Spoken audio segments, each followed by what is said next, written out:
Kembali ke rutinitas harian. Halo, Assalamualaikum. Selamat siang semua. Langit mulai menunjukkan tanda-tanda mendung. Terus tadi juga tuh kedengeran suara petir yang gludak-gluduk. Jadi berharap kalau hari ini benar-benar turun hujan. Dikarenakan cuaca hari ini walaupun masih jam 4 sore tapi udah kelihatan gak terlalu panas. Jadi kita memutuskan untuk nyicil, nyuci atau nguras kolam. Tapi sebelum memulai aktivitas di kolam, aku tuh mau beresin ini rumah kucing dulu ya. Ceritanya kan kucing aku kemarin si Grey itu lahiran dan anaknya ada 5 biji. Nah, si Grey ini senengnya naruh anak-anaknya di kolam kosong yang udah nggak kepake.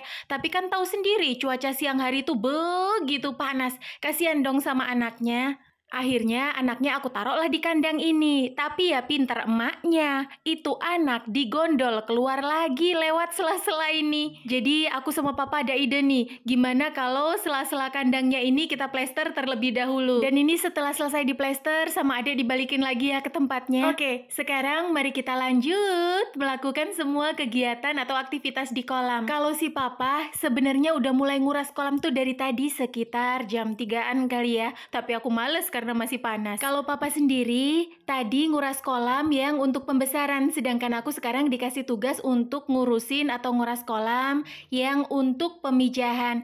Ini yang pertama-tama aku kerjain yaitu nyabut paralon. Nah, paralon ini sendiri tuh fungsinya sebagai sistem pembuangan air gitu. Terus kalau lagi nyabut paralon begini harus dipastikan benar-benar hati-hati. Karena kalau terlalu kuat takutnya nanti ring yang tertanam di dalam lantainya itu jadi ikut kecabut.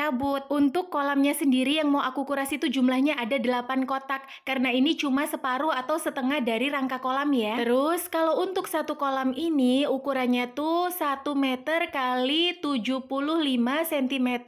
Dan ukuran ini nih nggak tetap ya. Biasanya pembudidaya ikan cupang hias tuh punya standar ukuran masing-masing sesuai selera aja. Dan sambil nungguin air serta lumut-lumut di kolam plastik itu keluar, karena memang kan pembuangan airnya tuh cukup kecil ya. Jadi pasti agak lama. Aku mau kerjain dulu yang lain. Tapi lagi asik-asik nguras kolam ternyata kita kedatangan tamu. Ada si Oom tukang kutir yang lagi nganterin kutir pastinya. Tapi aku nggak tahu siapa nama dia.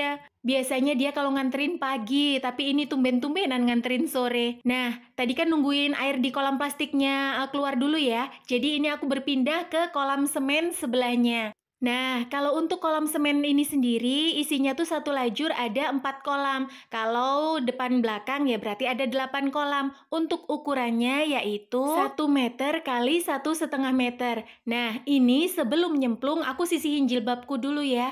Mohon maaf nih kalau tangannya kelihatan. Tapi memang kerja untuk ngoras kolam gini nggak bisa pakai jilbab panjang-panjang juga. Ribet, karena nanti tuh ujung-ujungnya pasti pada nyemplung ke air dan basah juga. Terus, ini alat tempur yang aku gunakan tuh cuma pakai sabun cuci piring sama kain ya. Kalau untuk noda lumutnya ini sendiri ya pasti nggak akan bersih banget. Yang penting tuh ngangkat lumut-lumut yang nempel-nempel di dindingnya aja. Gosok, gosok, gosok. Pokoknya gosok sampai bersih menggunakan tenaga dalam. Dan ini hasil setelah digosok. Langsung aja diguyur pakai air, dibilas sampai air sabunnya bersih. Kalau kalian tanya nanti airnya itu jadi bikin gatel nggak ke tangan dan kaki? Ya gatel dong. Udah dipastikan gatel karena pasti di dalam air lumut ini tuh nggak cuma 1 atau 2 jenis kumannya. Tapi nanti kan setelah selesai aku tuh pasti cuci tangan dan kaki bersih banget. Bila perlu kalau pas gatal itu pasti aku rendam tangan dan kaki menggunakan air panas. Air anget maksudnya, dicampur pakai garam. Air panas, bisa mateng dong aku. Udah kayak ayam mau dicabut bulunya. Setelah tadi kolamnya bersih, langsung aja ya tinggalin itu selang di dalam kolam supaya nanti terisi air. Terus sekarang aku mau ngelanjutin pekerjaanku yang tadi sempat tertunda ya. Nah, kalau untuk nguras kolam yang jenis plastik ini harus lebih hati-hati lagi. Karena nggak bisa digosok terlalu kuat, takutnya nanti sobek. Juga tuh harus diperhatikan, kadang-kadang suka ada tumbuh keong di dalam kolam. Jadi dipastikan kalau keong-keong itu udah keluar terlebih dahulu. Karena kalau langsung digosok, pasti keong-keong itu tadi cangkangnya akan membuat plastiknya jadi sobek. Nah, ada juga nih jenis tanaman pengganggu seperti mata lele ini. Ini benar-benar harus bersih juga ya, karena nanti kalau ada yang ketinggalan pasti cepet banget jadi banyaknya. Si kembar udah pulang sekolah dan tadi udah sempat istirahat sebentar, langsung menuju ke kolam karena lihat tadi mbaknya lagi pada nguras kolam. Dan gak usah pakai disuruh, mereka langsung ngerti apa kerjaan mereka. Dan gak kerasa hari udah mulai gelap. Ini nih setelah azan maghrib,